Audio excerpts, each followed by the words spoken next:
Welcome back. This is our 11th and final video lecture in a series about partial differential equations. In this video, we will talk a bit about non-homogeneous problems related to PDEs. This topic is very vast, and we will barely be able to scratch the surface on the types of methods that can be used to address problems of this type. My hope is that this lecture may serve as a starting point for more advanced investigations in the future. Let's begin. There are actually two types of non-homogeneity that are talked about when studying boundary value problems for partial differential equations. The first type has the same meaning that we understood back when we were studying ordinary differential equations. If we have some linear partial differential operator L acting on a function u, then the resulting PDE is homogeneous if LU equals 0. However, if there exists some non-zero function f of the independent variables of the system, shown here on the right-hand side of the PDE, we say that the equation is non-homogeneous.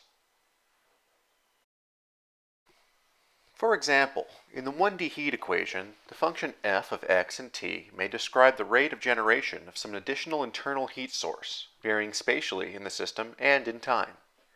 Physically, this source could be electrical, like as occurs when current is passed through a resistance wire. It could also be chemical, due to some internal time-dependent reaction. For the 2D Laplace equation, the function f of x and y may correspond to as many different source terms as there are applications of the Laplace equation. See our video on this PDE for some possible examples. The non-homogeneous Laplace equation actually has a special name. It is called the Poisson equation, after a different French mathematician. The second type of non-homogeneity we will discuss corresponds to the boundary conditions of the system. In the past, we have made extensive use of conditions enforcing zero values at the boundary of a system domain in order to specify the types of solutions that apply using the method of separation of variables. When the boundary conditions are non-zero, this becomes far more difficult. We see in this example, using the heat equation, that the conditions on the boundary do not have to be zero and can even vary in time. Non-zero boundary conditions of this type are called non-homogeneous boundary conditions. We have already technically dealt with some non-homogeneous boundary conditions when dealing with the Dirichlet problem of the 2D Laplace equation. We were able to solve that problem using the superposition principle, making use of simpler solutions with zero boundary conditions. That method does not apply generally. Try to solve this problem of the heat equation using separation of variables, even if the functions u1 and u2 are non-zero constants. Did you give it a try? I bet you ran into some problems. We will now consider a non-homogeneous boundary value problem on a general second-order linear PDE with two independent variables, say x and t. There is no special meaning of x and t here. The following method should work if the PDE is in any two variables.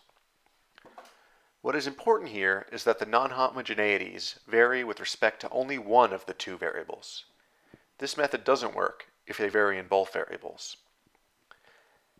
In other words, we have a non-homogeneous function f of x present in the PDE. The boundary conditions, which are restricted so they cannot vary in t, must therefore be constant. Even with these restrictions, the methods we have studied up to this point will not suffice to solve the present problem. However, by assuming that the solution u is the sum of two functions, v of x and t, and psi of x, we can show that we can reduce this problem to two boundary value problems, which we know how to solve. To reiterate, we have a general two-dimensional second-order PDE with constant boundary conditions on its x boundaries, and a non-homogeneous function which varies in x. We make the assumption that the solution, u of x and t, is the sum of two functions, v and psi. V varies with both x and t, while psi is a function of x only.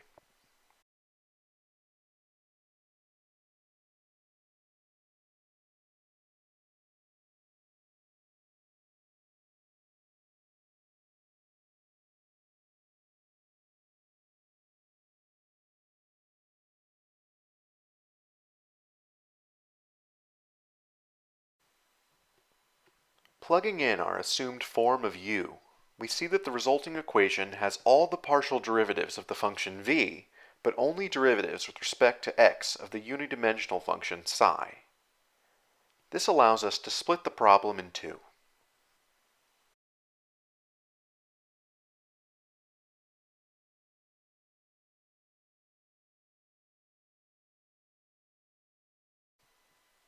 For problem 1, we have a non-homogeneous ordinary differential equation for psi, with constant boundary conditions.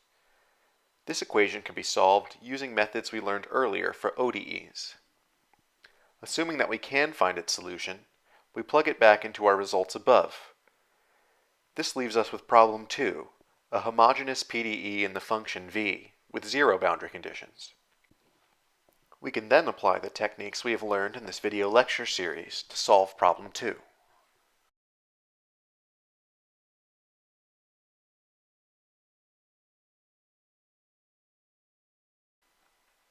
By summing the solution psi from problem 1 and v from problem 2, we get u. This satisfies the original boundary value problem.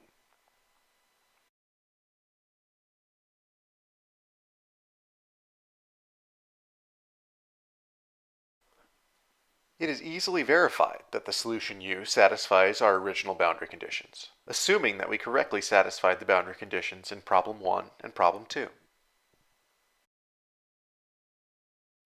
Let's try to apply this new method to a non-homogeneous problem of the heat equation. Here, the lowercase r represents a constant source of heat generation within a rod of length 1. The rod is kept at zero temperature at its x equals 0 boundary. However, it is held at a constant non-zero temperature at x equals 1. The initial temperature distribution in the rod is given by an arbitrary function f of x.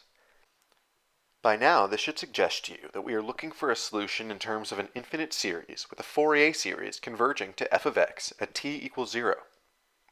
Let's begin with our analysis. We begin our analysis of this non-homogeneous heat equation by assuming that the solution u can be split into a function v of x and t and another psi of x. This allows us to split the problem into a non-homogeneous ODE and a homogeneous PDE.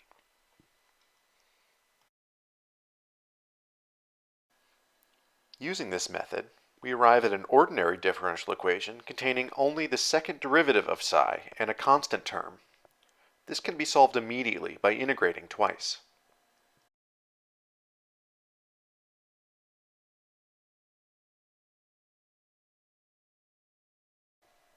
Our result for psi is a second-order polynomial with two constants of integration.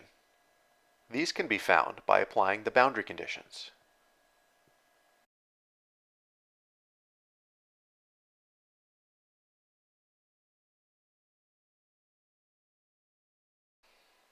We then have a quadratic solution for psi of x in terms of the heat source rate R, the thermal diffusivity K, and the constant boundary value C1.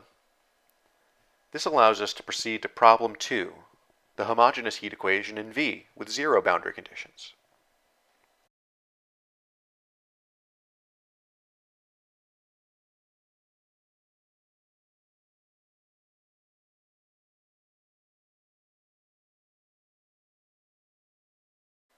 There is one small caveat here.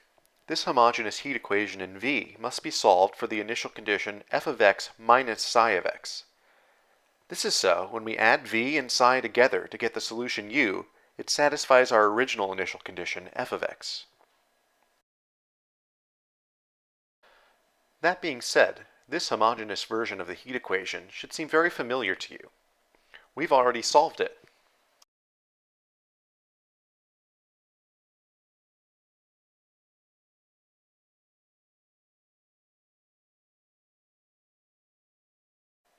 As you should recall from past examples, the function v of x and t has this form. The coefficients of the Fourier sine series, which allow the solution to converge to the required initial conditions, have this form.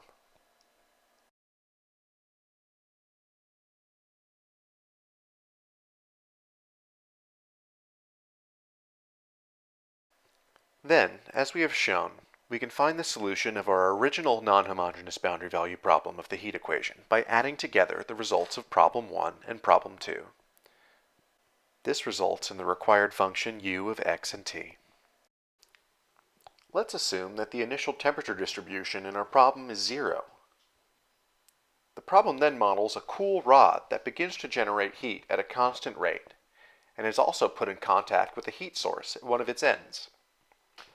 Although the initial condition f of x is 0, we must still calculate the coefficients of a non-zero Fourier series, since our solution required us to calculate the series for f of x minus psi of x. Here are the results of that integration. Now let's take a look at the evolution of the temperature in the rod over time, given these assumptions. These results are plotted assuming that the rate of heat generation R equals 100, the thermal diffusivity K equals 1, and the boundary heat source C1 equals 10. At its initial moment, the temperature in the rod is 0, except for at its boundary, which was just taken to a temperature equal to 10. As we move forward in time, we see the temperature increases across the length of the rod, due to both conduction from the non-zero boundary temperature and from its own internal constant heat generation.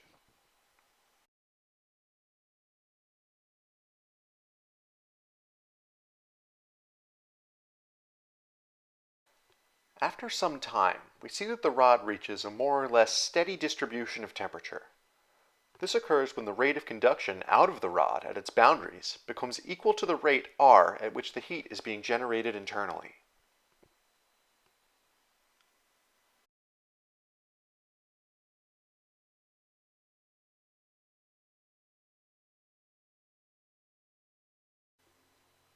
It is worth noting that the steady-state heat distribution can be calculated explicitly.